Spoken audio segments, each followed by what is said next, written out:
Fantastic. Well, if anybody wants to come on with your face and say hi, I'd love to see you and say hi to you. My name is Jana Ward. I am in one of the Dallas offices.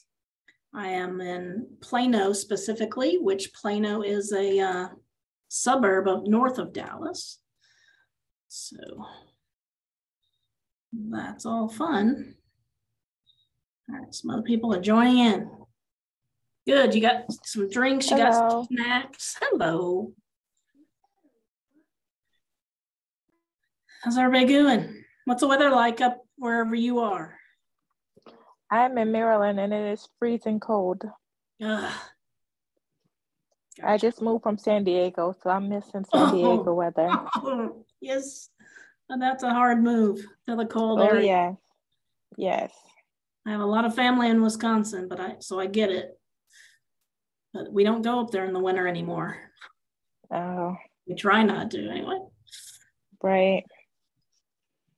We did that for 40 years and I'm done with that. And then of course I married a Canadian. So we try not to go up there in the winter either. It's too cold. Yeah, it's beautiful in the summer though, without a doubt. Where are some of you others from? Hi, I'm from Baltimore, Maryland as well. Okay. So apparently the OP of our office here in Plano, Texas, owns the region up there in Baltimore. So Mike Brody has a connection with you guys up there on a pretty regular basis. So we'll give people a couple more minutes to kind of jump on here. And then we will get going. How's Ignite been so far for you guys? Doing it at night? Love it. It's good. Good. It's been good. This is my second time doing it. Okay. So it's good. So I teach it in person here. I'm the head productivity coach for our office. So I've been teaching here for years and then just became the head productivity coach a year ago. So very familiar with Ignite in the old form. And that's when I took it a decade ago. And so it's changed. It's kind of been interesting to watch the change and how they focus on different things now than even when I started just 10 years ago. All right, let's see if anybody else is coming on and then we'll jump on. So my understanding is we stop exactly at 7 o'clock. Is that what your understanding?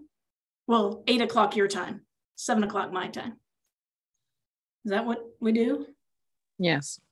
Okay, perfect. At any time, guys, feel free to unmute yourself if you have a question. I'm not going to have as much focus going from you to my notes to seeing if somebody raise a hand. So feel free to just unmute yourself when you have a question. I'm certainly open to, that's what I do all day is answer questions. So, all right, nobody else is jumping in. So let's kind of get started here. Can everyone see my screen that says Ignite session 14? Yes. Yeah. Yes. Yes. Perfect. And then you also have your participation outlines with you, your guides with you, open to chapter 14. Yes. Yeah. Awesome. Let me see how many people are on here total. Okay, good. All right, so let's get moving. All right, so obviously you guys have done several parts. I don't think you need my screen. I'm gonna put that down. There you go. So you're now moved into the transaction side of things, of which you've learned about lead generation, you've learned about your value proposition. And so now we want to get some business, right? And get it going. So we're starting with win the buyer. I work with buyers and sellers equally, pretty much down here in Dallas. So the first thing we want to start off with is what is an A buyer? What do you think an A buyer might be? Ready, able, and willing buyer. Amen. Motivated. Yep, absolutely. Ready, willing, and able. Is there a time frame possibly? Is it like up to 30 days? Like now Yeah. to 30 days? Yeah, anywhere from now. Some people will say in the next 10 to 15 days. Some people will say in the next 30 to 60 days, right? The closer their time is for I want to get started, the harder you hit on them to try and set those appointments, make those closes, get them to sign your paperwork, and then go on from there. So let's go to the next page. Gary Keller says, the right approach to close for a meeting is the only approach. Just ask for it. So I have an agent here in the office I was coaching this afternoon, and I said, well, how many people do you think you talked to last year? And she said, over 3,000. Wow, that's awesome. Did you ask for the business when you talked to them? Because she's new to me. She's like, I didn't know I was supposed to ask for the business. So we've got to make sure we are always doing that. Letting someone else in here. We got to make sure we ask for the business. So then when we approach an appointment, we know exactly where we're going to start. So you've seen this model before, right? What is this model to you?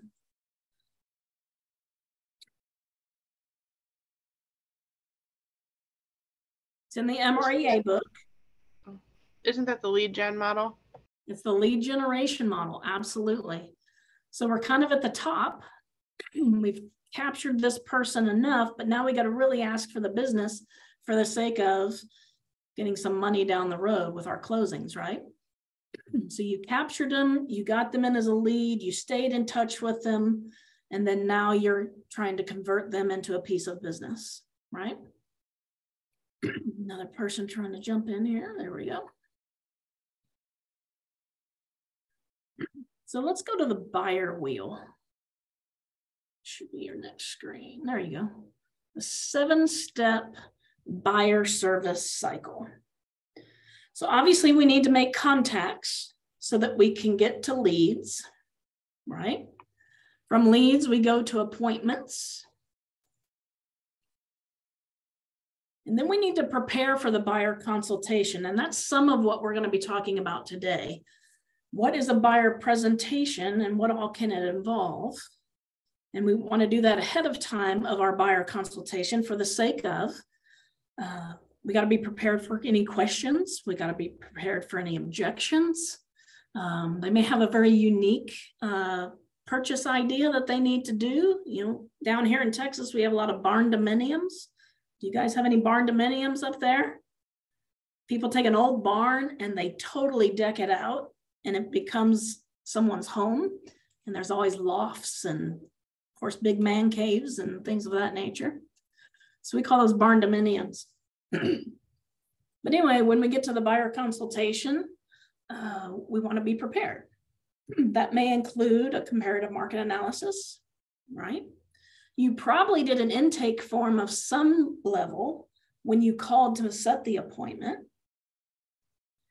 And then you got an idea of where they want to be. So for us here, if someone were to visit in the office for a buyer appointment, I've already got the conference room scheduled.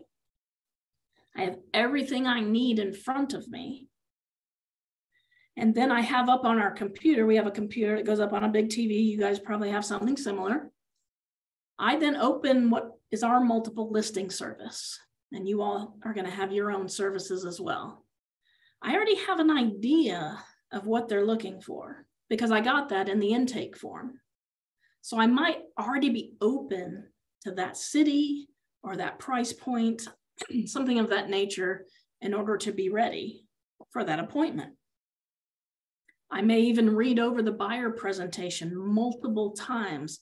And the cool thing about the buyer presentation we have in Command, the questions are already there. So it's kind of nice to help out when you come to those questions. You don't have to remember all of them. Now, over time, you'll create your system and you'll get better at them. But it's always nice to have that list right in front of you. So I would read through that 2 or 3, maybe even 4 times before you meet with that person. Because they may ask you a question that's on the second page of questions, right? And you already know how to answer that. Okay. So then we're going to find a home. Obviously, we're going to look. You're going to be talking about that. I don't know if you've done day 16 and transactions yet ahead of this, but working with buyers and sellers. So there's going to be a time when you're hunting the homes down. One thing I tell my agents here is, let's say I take that buyer intake form and they say, I want 4 bedrooms, 3 baths in this price point, no pool. Okay. So I find those on our listing service, and then I go show them, and we go to see houses, right? I start off with about 5. You do more than 5, you're gonna get them confused. You're gonna get confused. So I do 5, and I listen while they're seeing the house to what they're saying. So for example, they didn't want a house with a pool, but they may make the comment, wow, big backyard is big enough for a pool, right? So I listen to that. I listen when they say, oh, I'm not seeing a lot of storage. We need a lot of storage. Now, I presume you guys up in the north have basements. Is that correct? Yes. A lot of them probably do. Yeah. Yep. Here in Texas, our soil is made of a lot of clay. So when it gets wet, it's all mushy and expands. And when we have our heat in the summer, it dries up and cracks. So we can't put basements down in the ground, or we constantly, our foundation would be moving all day long. We do, surprisingly enough, here in the Dallas area, have earthquakes. Sometimes we'll feel the ones up north in Oklahoma, but just west of our airport, we actually feel some earthquakes, and it's minor, but it's just enough that the houses get a little crack in them sometimes, and therefore basements for us doesn't help. So for us, what we hear a lot is, we got to have storage. So whether that's in closets and different places around the house, or is it up in the attic? For those of you, of course, with basements, which I came from Alabama originally, and we had basements because we lived in Tornado Alley in Alabama. So we all had to have basements, right? Then you're going to make an offer and negotiate the contract. When you have someone that wants to make an offer, what's one thing you probably want to do before pinning what price point they want to make? Create a CMA for them? Perfect. Yeah. You're going to do a CMA. CMAs are not just for sellers. I do it with my buyers every time to make sure they're getting the most house possible for the least amount of money. Okay. Now we know the last couple of years have been crazy. I don't know what your market was up there, but people paying over, and it's kind of went nuts. I mean, even down in Austin, which is where Gary Keller is and Keller Williams International is, they had people paying anywhere from $250,000 up to $1 million over list price. What? But we had a ton of tech companies coming into Dallas and Austin from California. And so they sell a little bungalow in California, right? They have extra cash. They can spend it, and they say, I want to live right there. What will it cost me? We had some of that in Dallas, not quite to that extreme, but Austin is weird, as we always say. So we're pretty used to that. So we're going to make an offer and negotiate the contract, realizing the price is not the only important part of a contract. Would you agree? Yes. There are several different factors to an offer that make it a great offer. It might be the close date. It might be how much earnest money, which we call here, you guys might call it something else up there, someone puts down that tells us how serious of a buyer they are. It may mean that the buyer picks up a lot of costs, or the seller picks up a lot of costs. Whatever is most attractive to that seller, we're going to do. I mean, if we're in a multiple offer situation, we got to really play up the seller and give them just about what they want, or what looks good to them on their net sheet. right? We're actually slowing down here in Dallas. Maybe you guys are as well. And so while prices are still above where they would normally be, it's slowing down. And so we don't have to cater to the seller quite as much. We're not in a buyer's market. What would make a balanced market? What do you think? What's a balanced market for you guys? 6 months of inventory. There you go, Stephanie. Great job. 6 months of inventory is what we call a balanced market, no matter where we are in the country, right? So if you have less than 6 months, you're technically still in a seller's market. So a lot of people are telling us in Dallas, oh, the market's crashing. It's a buyer's market. Well, not really, because in most areas, we have 2 months or less of inventory. So when we're in a buyer's market, obviously we're above 6 months. So that's just an easy discussion point you can always have with a buyer when they are going by what the news says, right? What are they hearing out on the news? Anybody? This is the worst time. This is the worst time to purchase. Yeah. We're going into a recession. So, right. That's pretty much what people are hearing. Mm-hmm. The sky is falling. The sky is falling. What else?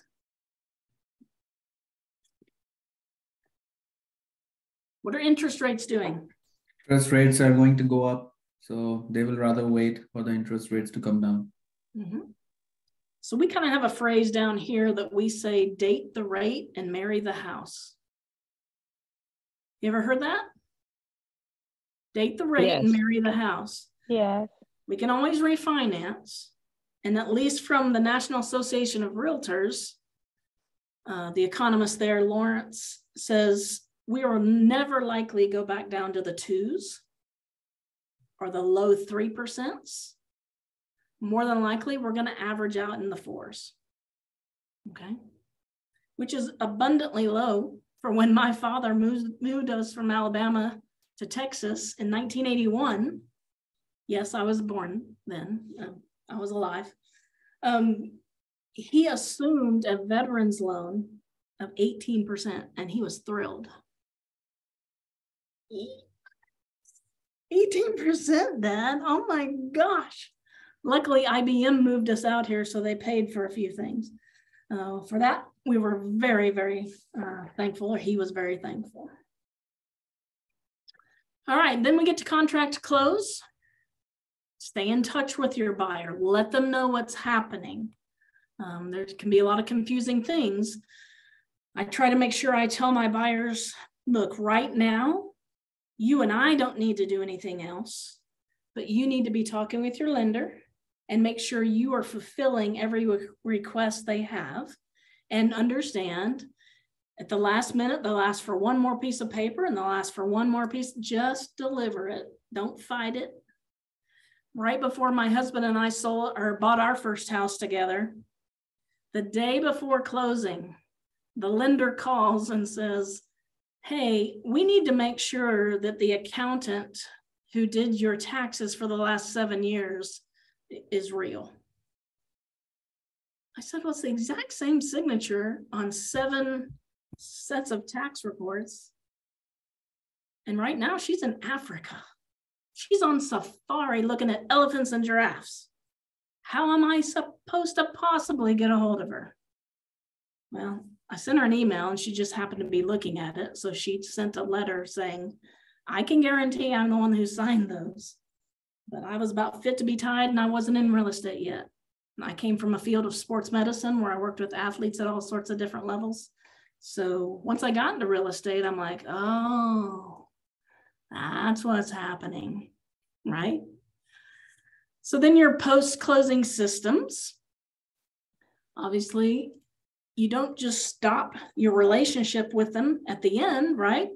The closing table is a great place to get referrals.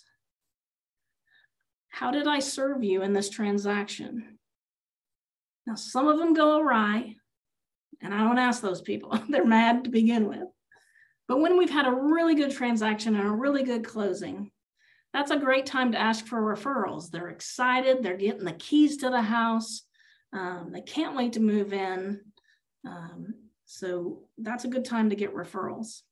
And I say, I promise you, I will give your friends and your family the same level of service that I have provided you. Who do you know that might want to sell or buy or invest anytime soon? All right. Any questions so far? No, ma'am. He is good. Everybody else good? Stephanie's good. She's giving the thumbs All up. good. All good. And All good. Nora, oh, look, there they all come piping in. Good job, everybody. All right, so that's the aha question, right? All right, so let's move on to the, make that smaller for a second. Go away, thank you. All right, so getting to the appointment. Now we need to convert that A buyer. The buyers that want to do something, they've raised their hand and said, I want to buy a house soon. Or it may be a building, or it may be a second home condo somewhere down on the beach, right? We say, we have a leads program here at our office, and to be in that leads program, you have to respond within 10 to 15 seconds to that lead. 10 to 15 seconds.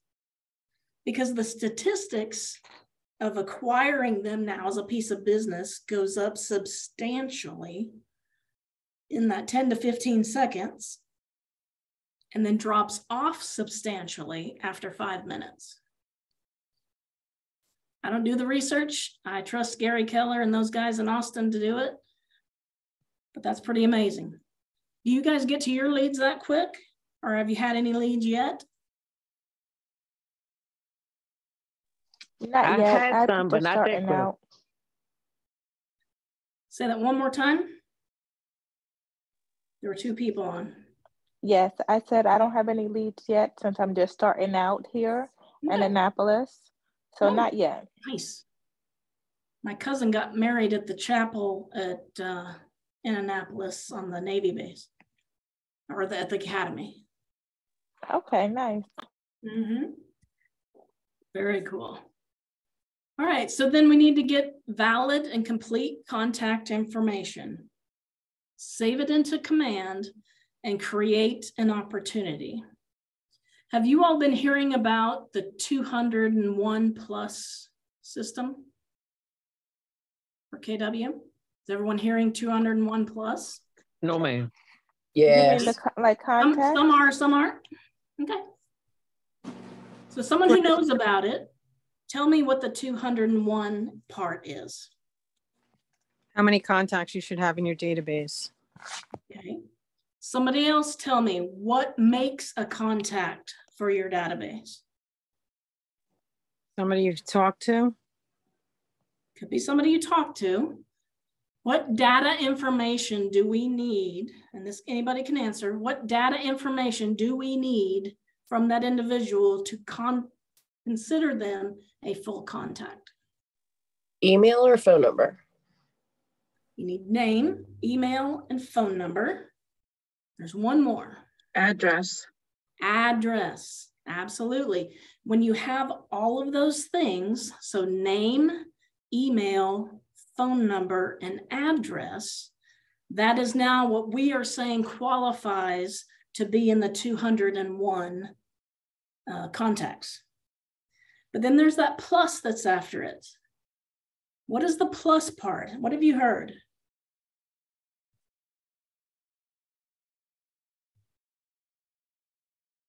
So Stephanie, you got an idea?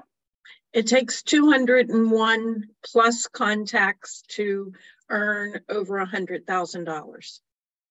You got that 95%. That one little piece is that all of those 201 contacts need to be on some type of a smart plan or a campaign. That's the plus. So yes, research says if you have 201 people with full contact information in your database and you have them on a smart plan or some form of a campaign, you are likely to bring in at least 6 figures. I want you guys to do like 500 plus. I want you to get up to 2,000 plus, right? Forget this little 100 something. Let's go for 200. Let's make it big. Let's dream big, right? So after that, thank you for everybody who participated. That was awesome. Determine their motivation to buy so you can speak to it.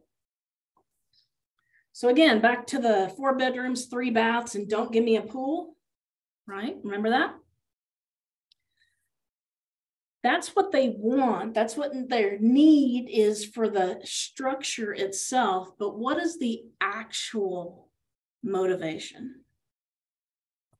Do they need to be in a certain school district? Do they want to be closer to relatives? Do they want to be closer to work? What is that main motivation that is behind all this other stuff of bedrooms, bathrooms, kitchens, pools, no pools, etc.? What is the motivation? And you're going to write that down, because when they start looking for things outside of their wants and needs, you're going to remind them of that motivation. You're going to say things like, well, we could go see that house, but my understanding is it is just outside the school district for that elementary school you're looking for. And keep reminding them of that. So after I show about 5 houses, and I've kind of listened to what they've been saying, and if none of those 5 were it, I might do another 5, but at the same time, after those 5, I may ask, what's changed? Do we need to adjust something in your search, right? Because as they start looking for things, particularly first-time home buyers, they really don't know what they want. They have an idea, but once they start seeing homes, some of those ideas change and evolve, and maybe there's not enough storage in that house, and my parents keep saying we should get more storage, so find us a house with more storage, right? So we have to really think about that motivation. We have a lot of areas around here where we have the 55 and over population, that they want to be close enough to the kids and grandkids, but they don't want to live with them. And they need to have a little buffer between where they're living and where the grandkids and kids are living. So all sorts of 55 plus neighborhoods have popped up around the Dallas area. So remind them of their motivation when the transaction may get a little tough. It may get a little frustrating. So maybe sometimes I say to them, look, I know this is a tough moment we're in. We're having to make some decisions we really didn't want to make. Does that affect your motivation for this little time period of frustration? Let's go back to your original motivation. Which is more important? The easy button or the original motivation you told me about? Make sense? Just nod your head and I'll be happy. Makes sense. Makes sense. So then you got to set the appointment. So we're going to talk in a little while. Actually, it's pretty close about what phrases do you say and how do you say them to tie down that individual to an appointment. You can use it all through real estate. We're specifically talking about getting them to agree to an appointment with you. Okay. So if you look on page, I think it's 14.4 of your guide.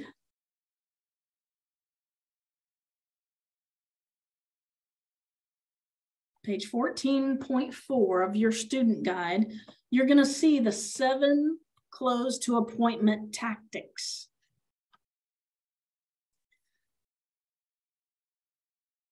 We don't want to leave any conversation without asking for an appointment multiple times.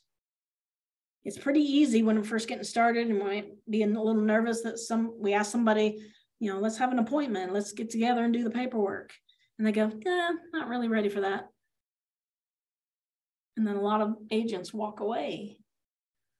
But research says, again, Keller Williams is a research and training company, says we need to keep asking for that close, for that appointment. Because they may change their mind. Their hesitation just simply means, I don't know if I have all my questions answered yet. So that's where objections come in. I don't want to make an appointment yet. Okay, what else do you need to know to be more comfortable to make an appointment? Sounds like I haven't given you all the data or all the information to make you comfortable with this process, right? So we got to show them the benefits. In general, people are more likely to go along with something you suggest if you explain the benefit to them. So an example might be, if spending 30 minutes with me could save you hours of time and thousands of dollars in your home search, would that be of benefit to you? More likely they're going to say yes. A lot of these tie downs and or phrasings are going to get people to say yes. The more they say yes, the more likely they're have an appointment, the more likely they're going to sign buyer rep paperwork with you and get you to a closing. Okay. Sometimes when I say that, would that be of benefit to you? I'm already nodding my head as I say it. Would that be a benefit to you? See that? The take back close. Number 2, this technique puts a tempting offer in front of the buyer and then subtly creates a fear they may not be able to get. Have you ever heard of, what is it? Fear of missing out? FOMO? FOMO, fear of missing out. It's a big term. My nephews had to teach me that one. So I've enjoyed talking with you. To be honest, I don't know whether I can be of any help to you or not. However, I'd be honored if we could meet to find out. How about we meet tomorrow? Something that I didn't realize when I first started in real estate is I did not have to say yes to every lead that came my way, every piece of business that came my way. As I got more mature in real estate, I started to remember, that kind of person was awful to work with, because it's just true. Some personalities just aren't going to click. Another way we've said that in the past is, I'd love to sit down with you and see if I can help you and see if you're the right client for me as well. And some people take it back. They're like, what do you mean? You guys take all the business. You always take the business. Actually, I don't. I need to make sure that I can provide the absolute best service to whoever my client is. And if you and I aren't going to be able to mesh on some of those terms, I'd rather refer you to an agent who might be able to better serve you than I can serve you, right? Maybe what they're looking for is too far out of my geographic zone. I can't help everybody, but I can make a referral and get a referral fee. Give them what they're looking for. I'm skipping the negative positive. I don't like that close, to be honest. Give them what they're looking for. Number 4, quickly pique the buyer's interest by giving them what they want. Information on interesting comparable properties. Ladies and gentlemen, if someone asks you to show them a house that's 3 bedrooms, 2 baths, under, say, $350,000, don't show them houses that are 4 bedrooms, 5 baths for $550,000. That's what other companies do. We're Keller Williams. We're better than that. Let them decide if we need to change the criteria. Make sense? Show them what they've asked for initially. Then if the criteria needs to change, you can change it with them. A trial close. Anybody an attorney out there? A trial close tests the waters first. You should find out whether you and the client genuinely agree. Can you see how receiving a list of all the new homes on the market in your price range would help you in your home search? So again, seeing the benefit, then do the tie down. Great, let's meet. Attorneys like short and to the point. Physicians like short and to the point. Engineers, they're gonna evaluate it a lot more, right? Teachers like the nice, pretty printout that you might make for them. They wanna see all the pretty sparkles and everything. And I can say that because I have several in my family, and the mother of our godchildren is a teacher. So the assumptive close, number 6. Assumptive closes assume the close and prevents them from saying no. It sounds like we should meet. I am available most times this week, so what works best for you? Great, see you then. I'm going to adjust that a little bit. So it sounds like we should meet. I'm going to give them choices, just 2 choices at a time. Just like when you ask a little kid, what do they want for dinner? You don't ask them, what do they want for dinner? You say, would you like mac and cheese or pizza? Right? Make sure they have less choices to get more clarity. Right? So on this one, it sounds like we should meet. I would say, is Tuesday or Wednesday better for you? Morning or afternoon? Is 11 or 9 a.m.? 9 or 11 a.m. So I've narrowed them down. I got them to a day. I got them to either before noon or afternoon. And then I gave them 2 times. If then those times don't work for them, I then open it up. But I want to be in control of my schedule. I want to be in control of the conversation. And the one who asks the most questions is in control of the conversation. I don't know if you've heard that. So it sounds like we should meet. Does Tuesday or Wednesday look better for you? Wednesday, okay. Morning or afternoon? Afternoon, fantastic.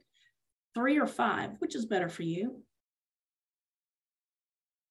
Make sense? Like it? You're awake?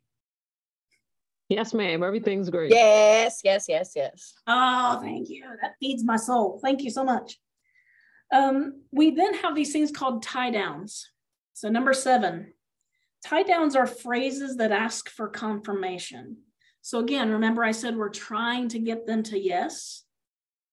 So when I ask these questions, I may nod my head a little bit, right? So expressions like, wouldn't that be great? Or forming a question with, isn't it? Or wouldn't you? You'd like to go see those houses, right? Great, let's get this paperwork signed so I have the freedom to go show you any house you want to look at. Okay. You can probably Google a list of tie downs. I know I've seen them in a couple different places that you can then practice, maybe 4 or 5 of them that really work for you, that come natural to you. And if you ever take the class Language of Sales, they will work on that a lot with having you write out questions, but some of those will have tie downs to them. So Language of Sales is a Keller Williams class. I took it many years ago, but now I'm trying to get it in a group form so my whole coaching group can do it all together. They seem to work better in groups. So Let's see. Next page. What is the negative positive close? Okay, let me go back to that just real briefly. A negative positive close, this is a way of backing into the appointment. So would you be offended if I asked if we could meet to go over all of this information in more detail? I'm free tomorrow. What time works for you? So they're asking permission, so to speak, giving the power to the individual, to the buyer.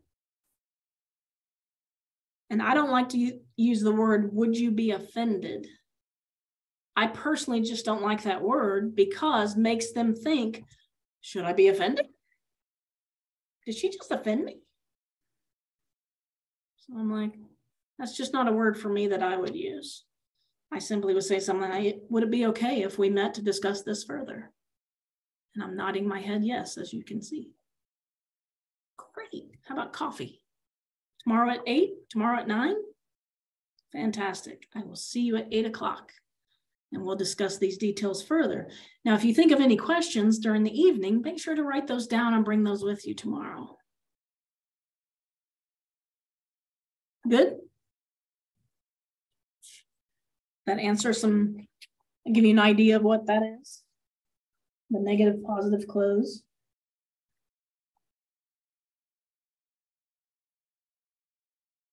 Right. Okay. So buyer objections to the appointment, and quite honestly, buyer objections to anything. So an objection is not a bad thing. Don't see it as a negative. See it as they just don't have all the questions answered. And so they may push back with an objection. We're not ready to do that yet. I don't want to talk to a lender.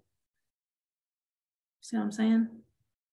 We just want you to go show us that house. Actually, our policy is that we need a pre-approval from a lender to benefit you the most and to be more efficient with your time to make sure that when we do go see homes, we're seeing homes that you can actually fall in love with and potentially purchase. If you're only qualified up to $500,000, I would hate for you to fall in love with a $700,000 house, knowing you really couldn't buy it. And just in more detail, sometimes if they get a little terse, I simply say, you know, my job and what I enjoy doing is helping people purchase and sell property. I'm not a taxi driver, and I'm not just going to show houses for showing houses' sake. I can show you a list of open houses and you guys could go look at those.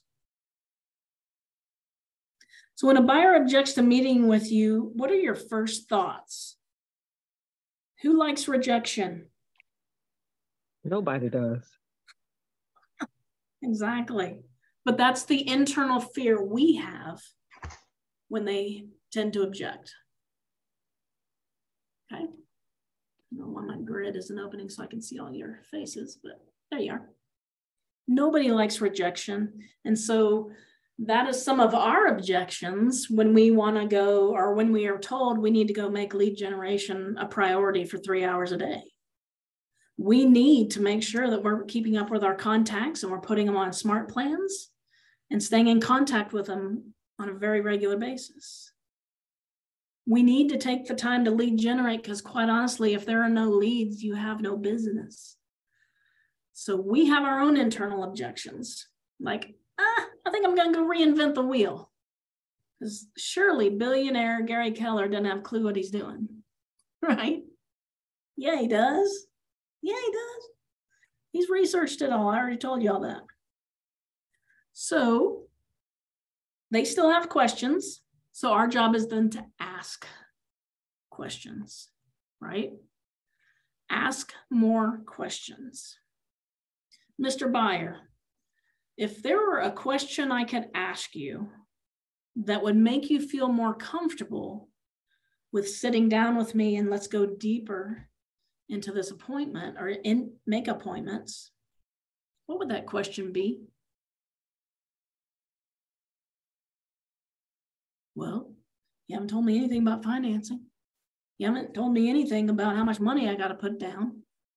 Okay, those sound like lender questions. I have a general idea, but I'm going to put you in touch with a lender right away so that you can ask them these type of questions, and they can then give you the lender answers, which are going to be a lot more solid maybe than what I can give you. And I don't want to give you the wrong information. What else do you think they might ask?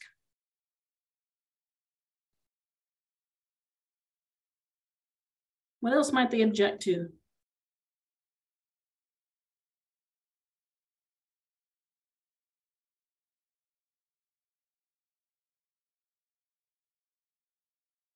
They're not ready. You might hear that a lot. Well, we're just not ready. Okay. What would it take to get you ready? Well, I don't know. A lot of times they don't understand the process.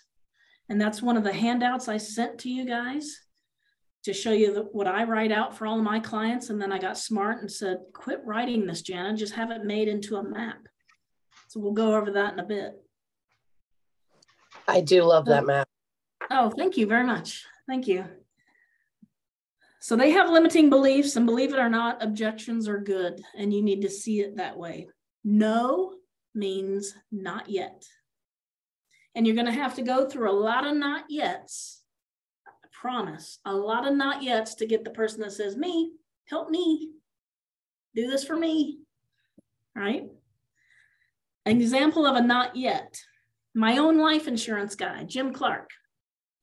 There's a million Jim Clarks, so you don't know him. Longtime friends from church. He knew me, my other profession in sports medicine and sports massage, rehab, clinical massage, things like that. So when I told him I was getting into real estate, he was like, oh, don't call us. We're not moving ever. We're going to stay right here. This is where we like to be. It's where our friends are. We're just going to stay right here. I said, okay, Jim. Who do you then know that might want to buy or sell real estate or invest? And then he gives me a couple names, and I can push him on that because he's always asking me names for people to get life insurance for. So for 9 years, I heard from Jim Clark, we're not moving. Yep, not going anywhere. And then I got a phone call. It was Jim Clark. And he said his wife, Julie, found a house. So it kind of went like this. Hey, Jim, how's it going? He goes, well, I'm fine. It's all good. Julie seems to have found a house. I went, great. When does Julie want to move? Because Jim had told me he was never leaving his house except in a pine box. He goes, well, I will go with her. I said, but that's impossible. You said you'd never move. You've been telling me that for 9 years. Jana, we need to sell this house because Julie wants that house. So I went over and I got a listing and I got the buy side. But I kept nurturing this guy for 9 years. Sometimes no means not yet. Write that down somewhere. No means not yet. And that's okay. You just continue to nurture them. I actually have one guy that I nurtured for quite a while, and shortly after, I don't know, a couple years into the new profession, he says, hey, I got a contact for you. She needs to sell her house. She's getting divorced. So, okay, thanks. So I helped her sell and then buy something. She then referred me somebody who then wanted to sell, and they were moving out of town. That young lady eventually, 5 years later, got remarried. And so now we had to sell her house. And the husband's house was from his and his ex-wife's. So then we had to sell that house so this couple could get their own house. And then a couple referrals, happened off of those. So this one guy who has never done any business with me made a lot of referrals to me, well over 3-4 million. So nurture the referral people just as much as you're going to nurture a potential client. He worked in commercial, so he knew he couldn't help her. Okay. So again, objections mean I don't know enough yet, or just not yet, or you haven't answered my questions. So then we're going to empathize a little bit and say, you know, you're right. I didn't go over that piece of the transaction. Let's talk about it right now. Is it good? Is now a good time? Fantastic. Let's talk about it. Identify the real issue. Restate what you heard and ask for confirmation. So when they say, well, I'm not quite ready right now. And then I asked back, what would it take to make you ready? Well, I don't even know what we qualify for. I don't know, do I have to sell this house in order to be able to buy that house? Or I've got some college debt, old college debt sitting out there. I'm like, okay. So your concern is you don't know what you would qualify for. You have some debt sitting out there. How about I send you 2 or 3 different lenders, because they can go through the whole spiel of putting all of your debts in, knowing what the equity is in your current house, find out what you're looking to buy price-wise. And let's let somebody who works with numbers all day long determine whether we need to sell this house first in order to buy that house, or you can buy that house first, and then we'll come back and sell this house after you move in. What's the real issue? Sometimes it's, I haven't even talked to my spouse about this yet. So then offering a solution, which I did, I mentioned the lender, and then urge for that agreement. So it sounds like we have more to talk about. I would love to sit down with you and kind of discuss the process. How does this thing work, right? So then I would come out with the buyer map that you see in front of you. We'll go over that in just a second. But what aspect or what piece of Keller Williams's Y4C2Ts does this kind of all fall into? Does everyone know what the Y4C2Ts are? Sort of. Maybe you've heard of it, but you don't really know? No, Yes, I can't remember it. The Y4C2Ts. So in the Y4C2Ts, one of them is communication. Seek first to understand. That's why we ask questions, right? And we don't just ask one question. We're going to take the answer from that question and we need to dig deeper in it. And then from that answer, we need to dig a little deeper in it. So let's say, who wouldn't mind scripting with me for just a second, although we don't script? Anybody? I'll try. Thanks, Vendora. So I'm going to ask you a question first. You're going to give me an answer, and then I'm going to answer or ask another question off of that answer. Okay. So how many bedrooms would you like in your next house, Vendora? I would like 4. 4. Fantastic. What would 4 bedrooms do for you and your family? Allow everybody to have their own space. Oh, that's amazing. Everybody gets their own space. That would be pretty special to them, right? Yes, very. Very. So let's do this. I don't know exactly what your budget can buy at the moment. So let me hook you up with a lender and let's find that exact range we can play with so I can get you directly looking for a house with 4 bedrooms. Everybody can have their own room. Sound good? Nope. That sounds great. Yeah, like it. So again, take their answer and ask another question, because what you're doing is what we jokingly say, at least around here, is buyers are liars. Have you ever heard of that? Buyers are liars. What we mean by that is the first thing they tell us is not the real reason. She wanted 4 bedrooms. I would have said, all right, let's go find 4 bedrooms. Maybe it gets a little tough. We're having a hard time finding 4 bedrooms in the budget. But I got to keep her in mind of, hey, tell me what your kids' faces would look like if they had their own bedroom. Go to their deeper motivation for why do they want this. And they're like, well, they've all been sharing bedrooms. They never had their own space before. Well, fantastic. Let's get them their own space. Let's keep looking. We're not giving up, and I'm certainly not giving up on you. So if a buyer continues to object to a meeting after you've addressed their concern and offered some solutions, just continue to cultivate that relationship. So I know on our MLS here, we can set up an automatic search. I presume you all can do the same. So I have an idea what they're looking for. I have an idea of where they're looking for, and I have an idea of where they're where they're qualifying for. So I'll just set up an automatic search so that when houses with that criteria come up on the market, our MLS system, and I presume yours as well, that system automatically spits out listings for them. So you don't have to be looking at them every single day for your people. I then follow up with them a few days later because I'll get a copy. I know when they've been sent something.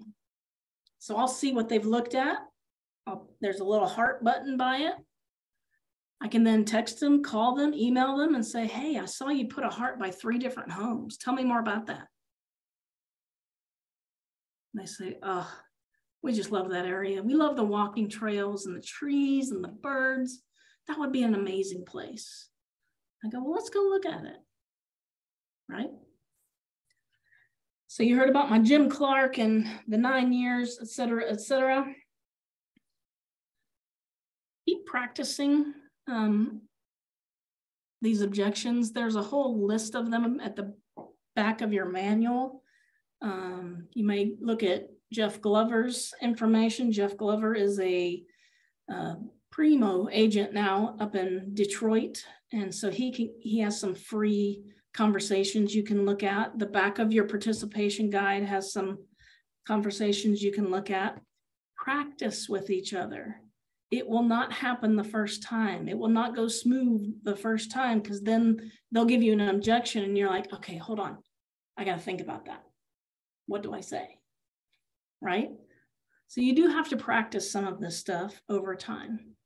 Practice it with another new agent, but then also practice it with a veteran agent, an experienced agent, because they can then give you other little tips. Okay. Any ahas so far from kind of that section? I do have a question. I don't mean to digress.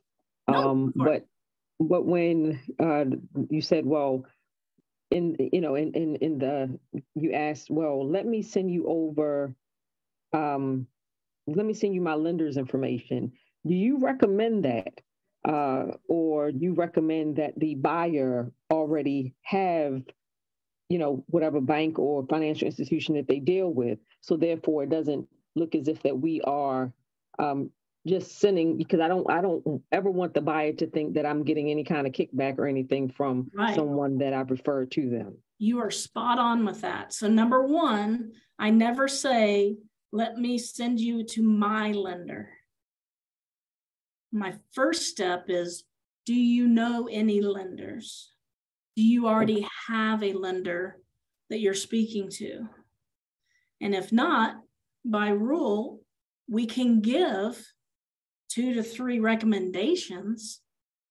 And I don't know about your offices, but we have a vendor list notification that they have to sign as a part of our internal paperwork that indicates they have the right to choose whichever vendor they wish. We are not a party to that vendor. We've just simply had some success with the ones we mention, and that's why we mention them to you. However, you are responsible for picking who you want to work with, and they are not Keller Williams employees. Thank you. Sure. So a couple, obviously we have Keller Mortgage, right? Correct. So we're going to recommend Keller Mortgage.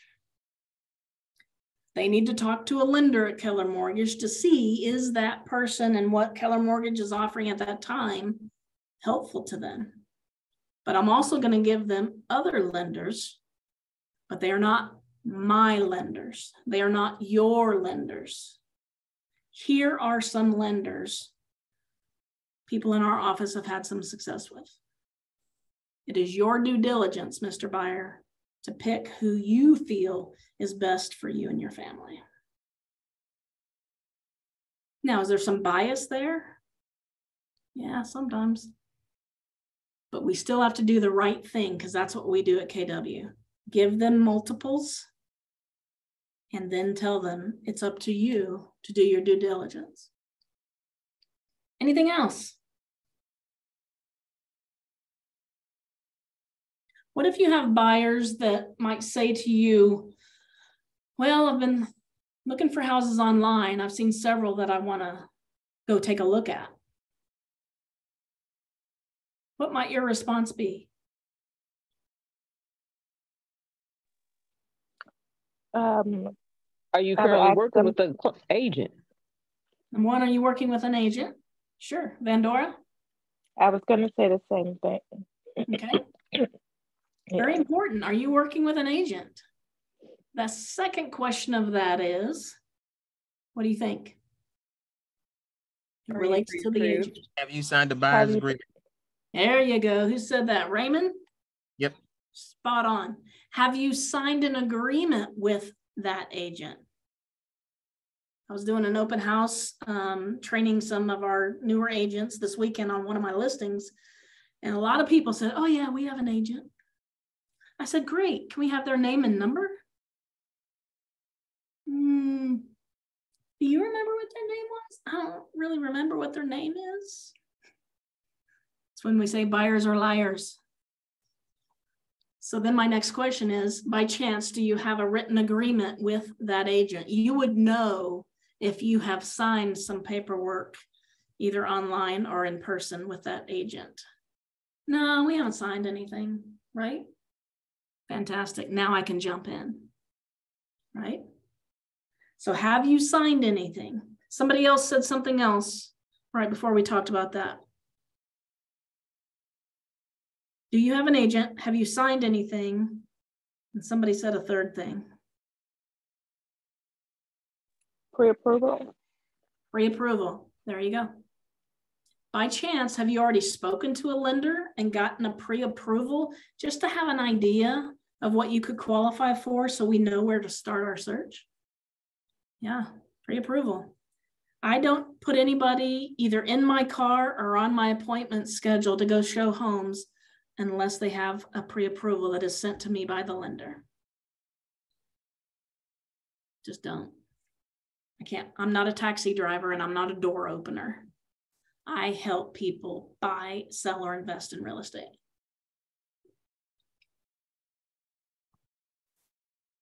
All right, anybody need a break or are we good? We're good. That's We're because good. your name is Okay. good. Tia, your name is good.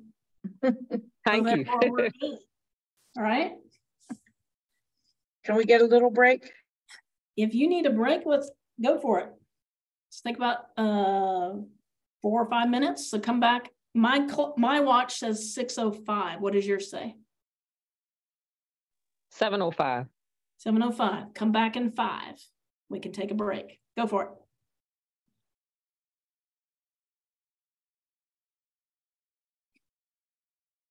If the rest of you not taking a break have any questions, feel free to speak out.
Couple more minutes and then we'll get started again.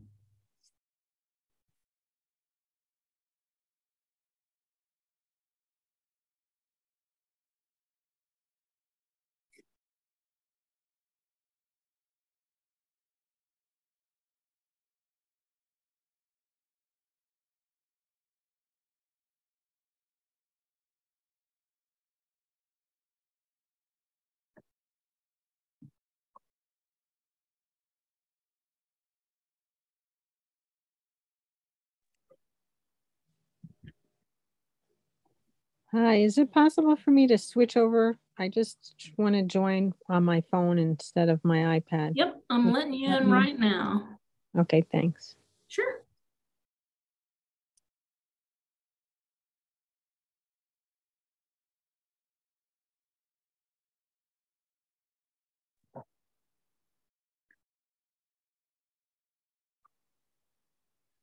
And we got people back.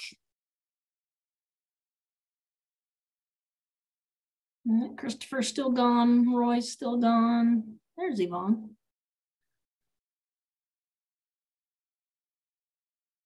A couple of these people get back in here and we will finish the next hour.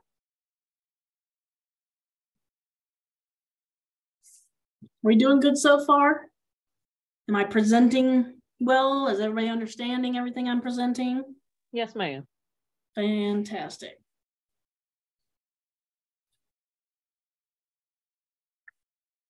Just remember that when you do that little feedback thing. This is my first time to do it with national folks. I do it here in the office all the time. All right, is everybody back?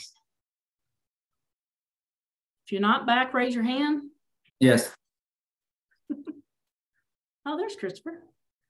Yeah. Awesome. Awesome. Okay, so I've got on your screen now, I believe you can see it, my buyer's path to success. Can people see that? Yeah. Yeah. Yes. Okay, good. I had to go into another thing to pull that up. So I used to write this stuff down to educate my buyers all the time, and I have another one for sellers. So this kind of follows what's the top part is pretty much for everybody. What may happen in an option period, you guys may call something different. And then we have contingency periods, and then we get final approvals.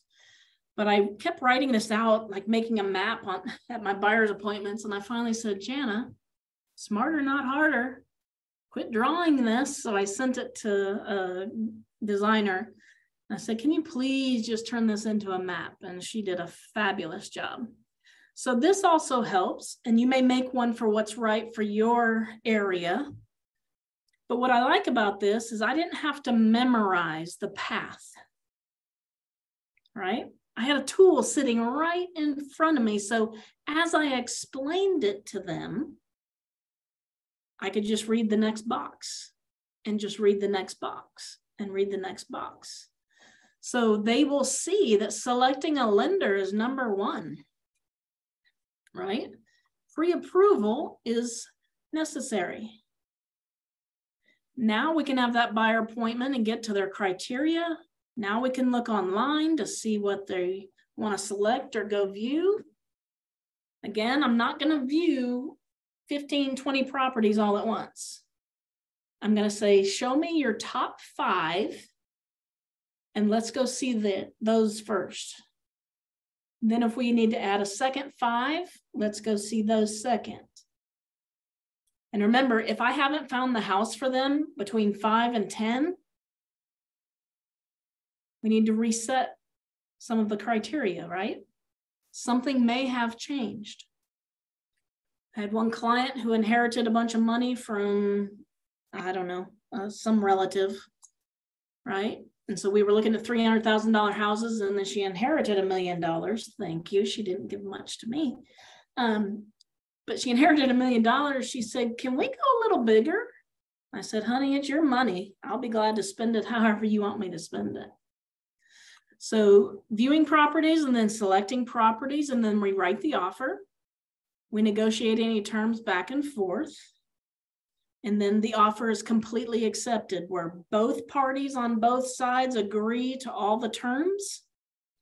Down here, we call that an executed contract. I don't know what you guys might call it up there, but somebody has to execute the line, either that agent or myself. And now the time periods of the contract go into play. So like I said here, we have an option period, and I teach them through what monies will be expected immediately. We get to negotiate repairs with a seller. So a seller can do everything we ask for, nothing we ask for. They can do some of what we ask for, or they can give a seller concession at closing and say, buyer, as long as your lender approves, you go fix it. Okay. Again, some states may have something completely different. This is just Texas.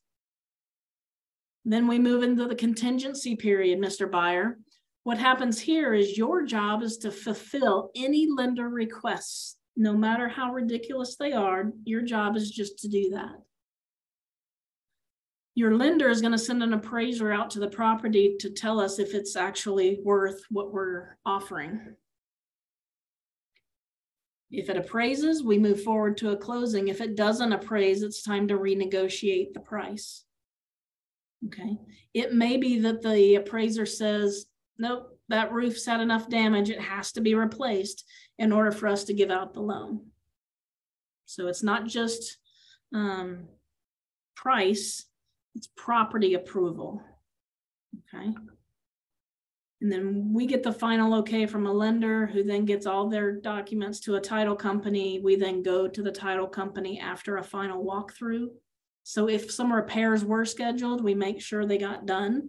And typically, if it's a major item like a roof, air conditioning or heating system, things of that nature, really big things, highly recommend your inspector come back out and relook at those items. I literally had a coaching agent not too long ago. She says, I think I have a problem with our transaction. I said, why is that? And she said, well, we just did a final walkthrough, and we could tell that the seller didn't actually fix the leak in the air conditioning system. They sprayed that Flex Seal from the infomercial on it to seal it. So I said, well, you need to get your inspector back out there, and you need to require that the seller have it fixed properly. And we'll use better verbiage on your next transaction for sure. So I would highly recommend you make something like this with whatever your map is for your market center, your state, wherever you are. It's just so easy to put down in front of them. Because remember the objections, they haven't had all their their questions answered yet, right? Here's a whole path. It explains the process. And so whatever yours looks like, obviously may be different from mine, but in general, here's what the process looks like. And I'm going to take you through each one of these steps, Mr. Buyer. And even when we finish one step, I'm going to show you and remind you what the next step is. That way I don't get phone calls at 11 o'clock at night saying, we don't know what we're supposed to be doing. And I'm like, don't answer your phone 11 o'clock at night unless the house is on fire. Then I'll pick up. They usually text me first and then they can call. So is that something helpful you guys could possibly do for your own buyers and sellers? Yeah, Very cool. Yeah. Yes. How could we modify the one that you sent us to make it our own, or do we have to start from scratch to make it? Well, I don't know what state you're in to know what requirements might be similar or not similar. Okay. This is in a format that I actually can have my assistant send to you. Then that way you could modify it. You could take my picture and my contact info out. You could modify, I believe, the categories, but I'm not 100% for sure on that. We could try it and then make it specific to what you guys need for where you are. Great, so thank you. Let me write that down. That would be awesome. Okay. Thanks, Vandora. Great question. Of course. All right, so let's move on. We're preparing for the buyer appointment. I'm gonna start there. That slide. So we've confirmed the appointment date. Somebody told me at one time, have someone else confirm the date for you as if they're your assistant. It could be the agent sitting right next to you. It doesn't matter, but it kind of makes you sound important. I laughed when I heard that. I go, why wouldn't I do it? I go, it's just a business thing. I went, okay. Confirm the appointment location. Ensure all decision makers attend. This is very important. If you have two people that are going to be on the loan, both of those people need to be present. They need to sign all the buyer rep paperwork. Okay. Complete your buyer guide. We're going to go over that in just a second. Have a meeting space. We have some conference rooms here at the office. I prefer to meet buyers here at the office. And then review the lead sheet that you took notes on when you first contacted them. I don't think we're seeing the right screen. We can see the word Zoom. Okay, let me go back.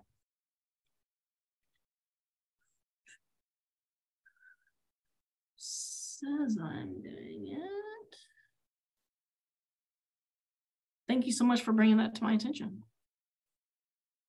No problem. I'm very visual, so I like to see. Perfect. So let me go back one slide. Are you guys seeing that with a lady holding a phone in a circle? Yeah. Okay, perfect.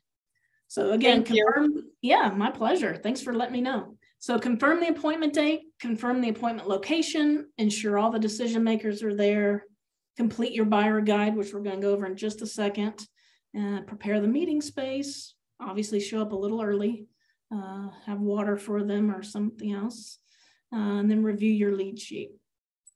All right, now let me go back to this. Just don't lose it. The top 10 service areas of buyer value proposition is the needs analysis. They need a pre-approval. They're going to tell you neighborhood information. You're going to do searches. This is kind of what my map looks like. I just do it in more of a picture format than something else. Having a little trouble with my internet. Hoping it doesn't cut out again. Okay, Chelsea, hang in there. So I do a map. This just lists a lot of things via words. Buyer guide content. Okay, can everyone just go, oh my gosh, that's a lot of stuff. That is a lot. But here's the cool thing. Keller Williams makes these for us. So I'm going to pull out of this screen real quick.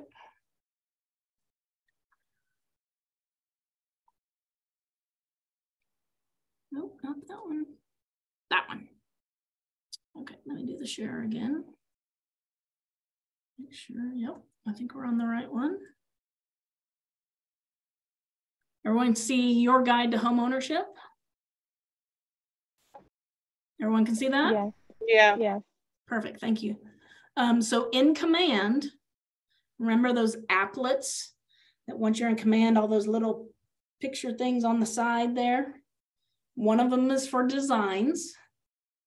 And if you will open designs,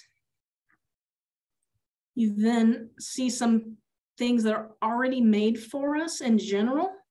And then we get to doctor them up. So for example, I have KW Plano here on the right bottom. I put the family's name that this was for in the middle, and then my logo here on the side. Now on the right-hand side, you'll see it says 29 pages.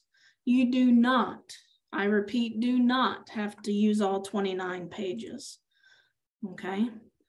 It just shows you some different aspects. This one, compliments of me. There is my website. Has a table of contents. I don't always include this one because I take some stuff out. And again, you don't have to memorize a bunch of questions. Let me see if I can make that a little bigger so I can even read it. Sorry, manipulating the picture. So agree with them that, hey, this is an important investment.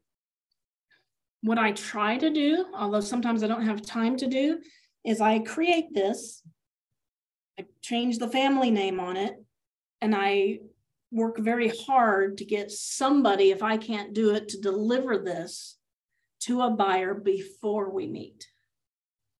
Okay. Again, it's all made for us. We don't have to remember all the questions. Your needs come first. Here's a good place. If you don't do it on an intake form, which I think I sent you a buyer intake form, did I not? Yes, no? Yes, you did. Perfect. So you could do it there, or you could do some stuff here. What's the best way to contact you? What's the best time to reach you? As updates arise, how do you prefer to be notified? Here's a fantastic one with, let's begin. Here are questions. Who will be living in this home? List adults, the kids, the dogs.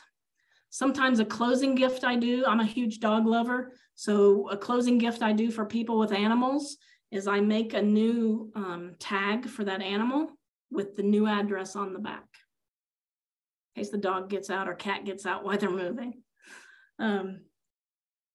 So you can have all these questions here. And again, you don't have to memorize them all, you just read the page. I would suggest you read through this at least 1 or 2 times before you deliver it, just so you are aware of some of the questions. So these are questions all about the outside of the house. What do you want the house to look like? What do you want it to have? A lot of landscaping, no landscaping, pool, no pool. We do a lot of outdoor kitchens down here in Texas because people like to cook and sit outside when it's not 120 degrees. Home wish list. They can look through all of this before you meet. And that helps them kind of get prepared. Wish list for the living room or a family room or a dining room. A lot of people down here are getting rid of the formal dining room and just using the kitchen and turning the formal dining room into like playpen area and kids area. And this whole package, this whole setup is already in Command? Yes. All you have to do is personalize it. Yep, it's under the Designs tab in Command. And there's one for listings too. There's actually a couple of them in there, and I pick from one to the other, but mostly I use this one. So this is the pre-listing packet. Mm-hmm. When is the best time to buy? This is the buyer's packet, right? This is the buyer's packet. Yep, we're only talking about buyers today. But there is a listing one as well. This is what they're supposed to teach you in real estate school.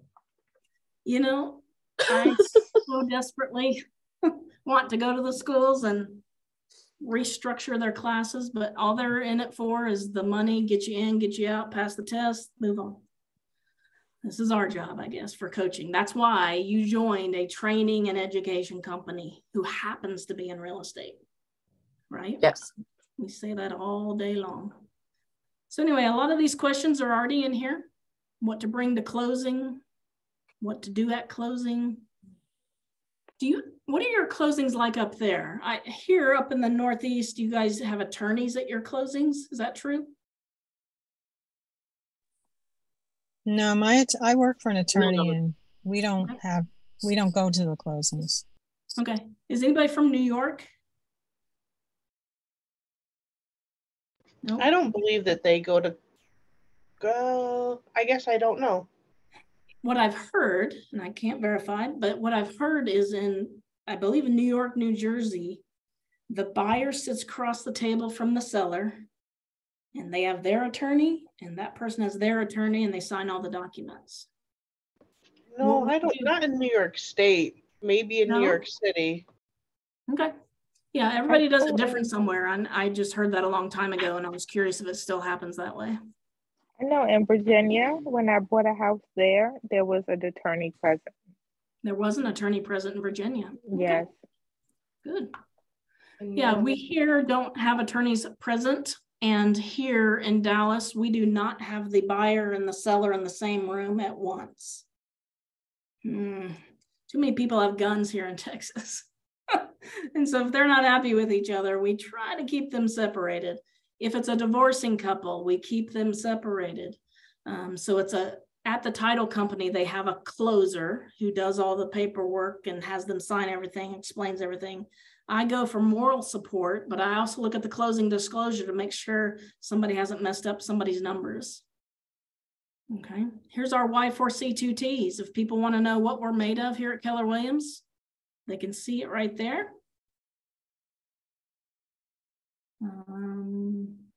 Next. So you may have to put some industry numbers here. I don't use this page specifically because quite honestly, some of our numbers here change quite often. And for example, my numbers of my production and things like that really dropped 2 years ago because my mother got brain cancer and I didn't work for 18 months. I stayed with her for 18 months till the end of her life. So some of these numbers are right now are skewed for me. So I just don't include this one, but you can pick whichever ones you want or don't want. Okay. You can get testimonials. Get some testimonials for some people, and they may not be real estate related. Maybe it's a former teacher you had. Maybe it's somebody from your church. Simply just giving a testimonial about your character. It doesn't have to be specific to real estate. You will start to get those once you start doing some closings, of course. But yes, this is in command. Highly recommend you go play with that. Oops, where are you now? Where did all of you peoples go?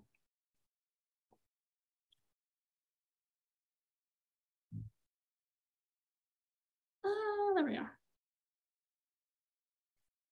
So these are some common things. Again, get with some veteran agents in your market centers and see what some of their buyer presentation packets look like. A lot of people do it all online. They have this, digital version online, and they don't really hand the client a whole bunch of information.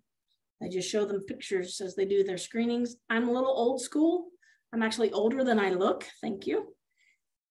And so I do paper, partly because I work with a lot of elderly. I love working with seniors. And so what are they used to? They're used to paper, right? Just a tip, if you're mailing stuff to people 55 and over, put it in an envelope. The older they are, remember for them, getting mail was a treat. So they love to zip, everybody has that stabby thing. My grandmother had that stabby thing. When she wasn't opening mail, she'd occasionally, stab us little kids for annoying her. Under 55, postcards. Other forms of whether digital communication works best for them. This is how you go to that guide, and it's telling you the pieces of it. And again, there's a couple versions out there, so you can use whichever ones fit you and your style and or your client's best. So going to the buyer presentation, get a couple pages over. We talked about it in designs. Ideally, whatever you create for them, put it in a nice color on some shiny paper. Just looks a little more professional that way. Home computers or home printers don't usually look as good as maybe the ones at your office do. Or if you go to FedEx, Kinko's, or any printing place near you, I would print up maybe a basic one, just so you have it for a reference. And then anytime you have new buyers, you change the family name, or if your logo changes, you can change those sort of things. All right, preparing for the consultation. We kind of went over this a little bit. In your mind is going to be mindset. You have to go into that appointment saying, this is my buyer. This is my listing. I already have the listing in my mind. I already have the buyer signing a buyer rep in my mind. our mindset and the energy we bring in matters. Okay? If you're super tired and maybe not feeling great, reschedule it. You want to show them your best from the very beginning. I am knowledgeable and caring and the best agent for these clients. They will appreciate my expertise and preparation and choose me to represent them as they buy a home. So obviously you would welcome the buyer. You're going to go through their needs analysis, whichever that is. This is the example of the one I print off. Okay. You might hear from buyers, hey, we really want this house. We really, really want this house. Should we write a love letter to the seller? Have you heard of a love letter? No, you don't send those. In real estate? Yes. I've heard of it as the very old fashioned. We used to do it a lot. I mean, I've been in the business a decade. I'm in the 11th year. We used to do this all the time. Well, then they got a little tougher with some of the laws regarding discrimination and our real estate acts that we can't discriminate. And so what people determined, and it happened in a lawsuit, so that's why we can't do it anymore. That's why pretty much everything is somebody got sued, don't do that anymore. But like I would have a family of 4 saying, oh, Mr. and Mrs. Seller, we just love your home. We cannot wait for our 4 kids to sit around our table and look out the window at the beautiful trees and the squirrels and blah, blah, blah. Well, they've divulged now what type of family they are, parents, kids, whatever that makeup is. So now the seller's going to think, sounds like I have some investor buyers, and it sounds like I have a family. Well, we don't really discriminate against investors per se, but maybe let me correct that and say, okay, we have a family of grown teenagers, and they put it in their love letter. Hey, our teens are going to be gone soon to college, and we're going to use this as our empty nester place or something like that. Then you have the other family. Oh, we can't wait to bring the next baby home from the hospital to this home. We're so excited. Well, now the seller can be swayed by anything from race, color, ethnicities, churchgoers or not churchgoers, several things like that. So that's why they now are saying it's a liability letter. Please don't use them anymore. I used to sell a lot of houses or have my buyers get a lot of houses using this. I'm sad we're not supposed to use it anymore. Okay, so getting the signed buyer agreement, we got to close for the agreement. Your buyer should always have, on the first time you meet with them, always have your KW mobile app. Everyone got their app? Everyone see what their app looks like? Have you played with it? Have you tested it? Yeah. Oops, I didn't mean to hit that. There it is. So my husband and I travel a lot, and I just open my app wherever we are, as long as it's in the US or Canada. And my husband will say, hey, what's that house worth? So I look it up. I go, babe, that's 13 million. Keep driving. We can't buy this house, even for a second home, something like that. So I use it a lot. I send it to all my family, all my friends. I say, please play with my app, right? And when they start logging into things, they have to download it. But once they start logging into things, it's supposed to send their information to command.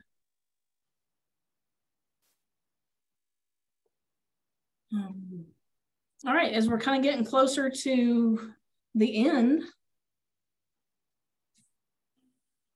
what have you learned today, or what's changed your thinking today?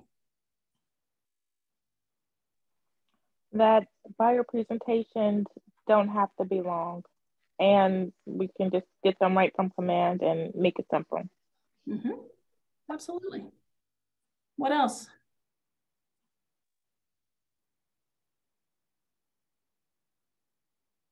How important is that needs analysis?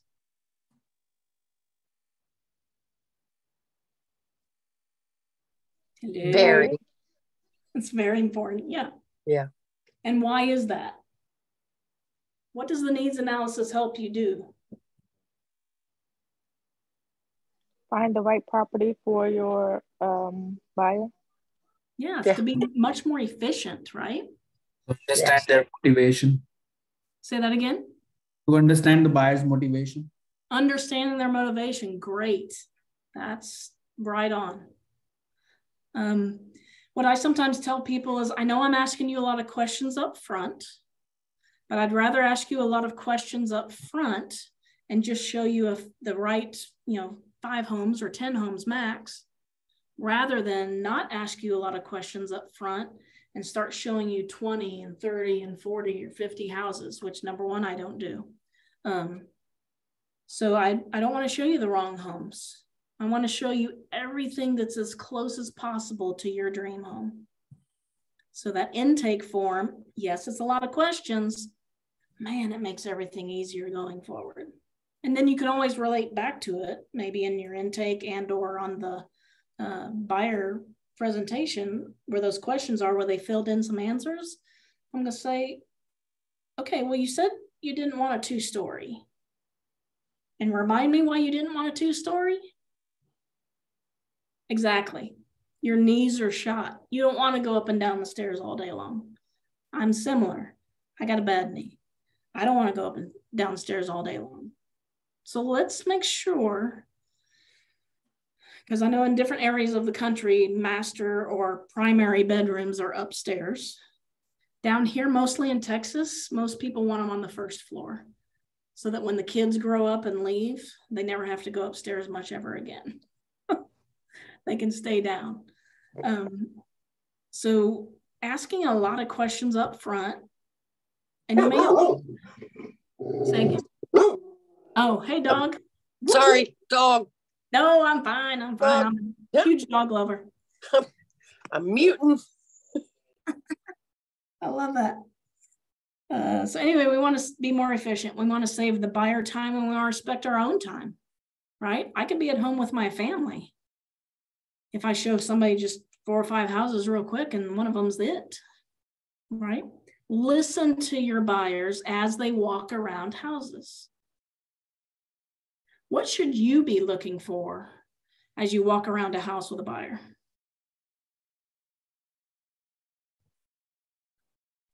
Maybe problem areas. Problem areas? First thing I thought of was cracks in a foundation. Are you a structural engineer? No, not at all. So we have to be very careful with that. And we have a lot of that down here as well. People go, oh, there's a crack in that wall. The house has foundation issues. Well, not necessarily. It could have been a bad tape job for the sheetrock, right? So what we say is, this is why we will get an inspection of your home. And if the inspector determines that we need further inspection of the foundation, they're going to recommend that we call in a structural engineer. Okay. So we have that a lot down here, and people are like, no, it's foundation. It's fine. Well, in Texas, we say it's not if you will have foundation problems, it's when will you have foundation problems. Okay. What was meaningful to you today? Well, I enjoyed I'm sorry. The 201 Plus, for me, that was very insightful because I hadn't heard of it before. So that's something that I will use. Fantastic. Somebody else. A takeaway for me is when you said to control the conversation. Mm-hmm. Because I have a habit of telling my client to tell me what they want or tell me what they want to do, instead of, like you said, give them 2 choices, one or the other. I tend to leave it open Okay. So that was good Narrow for the me. focus down. Yep. When we ask questions, we are in charge of the conversation. And what do most people love to talk about? Themselves. Themselves. Right. Perfect answer. Absolutely. They like to talk about themselves. So let them. Ask them questions. Keep asking questions to get deeper into their motivation. I want 4 bedrooms. Why do you want 4 bedrooms? What will that do for you and your family? It'll allow everybody to have their own bedroom for the first time. Fantastic. So everybody's going to get their own personal space for the first time. Let's keep remembering that as we go and look at homes. Okay. What actions will you take going forward? I can't wait to put your buyer's path to success map in. Okay. Good. Yeah, I'll tell my assistant tomorrow morning to send it. I'll get the login from Ilana and see who all was on this call so we know who to send it to. That's awesome. My pleasure. Using the buyer and seller packets out of Command. Fantastic. Yeah. Oh, yes. Mm-hmm. Again, you don't have to use all 29 pages. I always put the pages in there that ask all the questions.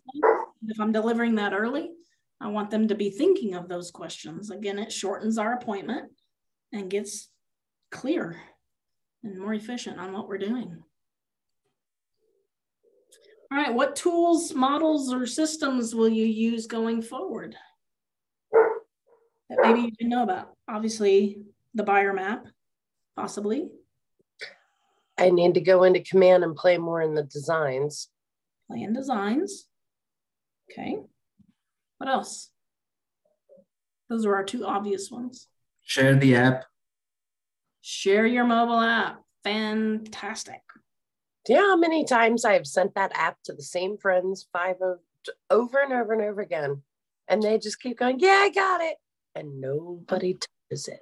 Okay, but that's the key, right? When you send it to them, I say there's 2 parts to this. Number 1, let me know you received it. And number 2, let me know when you downloaded it.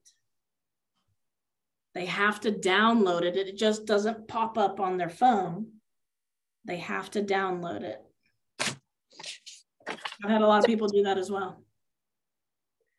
People I thought would just jump on and do it just to help me or just because I asked them to. No, not one of them. So how are you asking them to? Those were all just actual friends, had absolutely nothing to do with anyone being a buyer. That's okay. I was just trying to get people to interact with the app. Okay. So again, what did you ask them or how did you ask them to do that? Hey, I got an app, load it up. What did you say? Yeah, I think it was probably kind of, yep. Along those lines. Yep. So hey, here's what I will invite you to do next. I have a favor to ask of you. Would you be willing to help me? I have this amazing Keller Williams app. It's personalized to me by my broker. And they've asked us to ask you all to play on it because it actually uses artificial intelligence to learn more. Would you be willing to do that for me? Help my app get better? Oh, I like the way that turned. Mm-hmm. Ask for help. Are you willing to help me? Are you willing to do this favor for me? Can you help? Questions? I have something to add. Oh, go ahead. Go ahead, Maria. When you send the app to someone and they actually download it, whatever email you have associated with Command, it'll send it to you to let you know that they downloaded the app. So you'll know right away whether they just haven't signed up or whether they've actually downloaded it and created an account. Mm-hmm. So how did you send them that? Bertha? How did you send How them about the app? It's all right. Oh, that's awesome. All right. How do you send them the app? Mm-hmm. Number one, I have the app downloaded on my phone first. Mm-hmm. And then, let's see what page I have it on. I just saw it earlier today.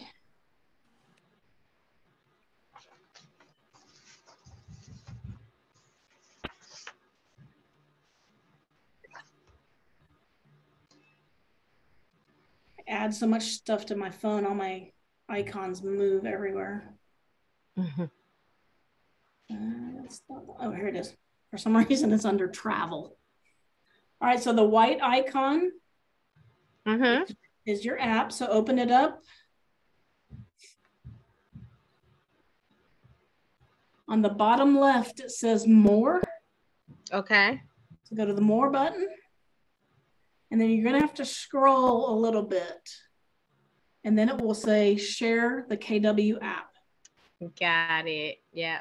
Thank you. You send it to their phone number. Okay.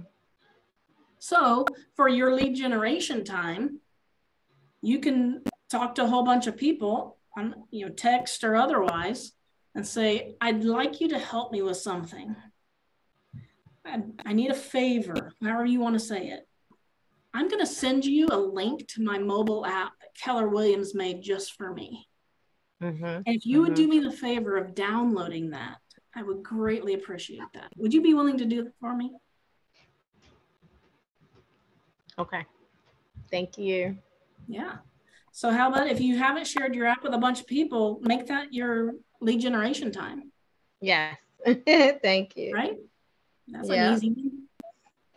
And then always ask for some business. If you happen to know anyone who needs to buy, sell, or invest, I would be honored to speak with them. I would not say, tell me who they are or send them to me, that sort of thing.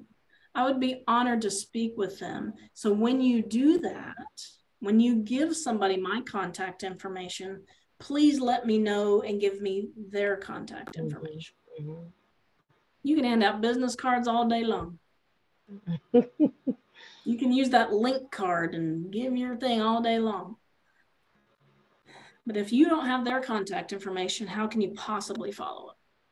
Right.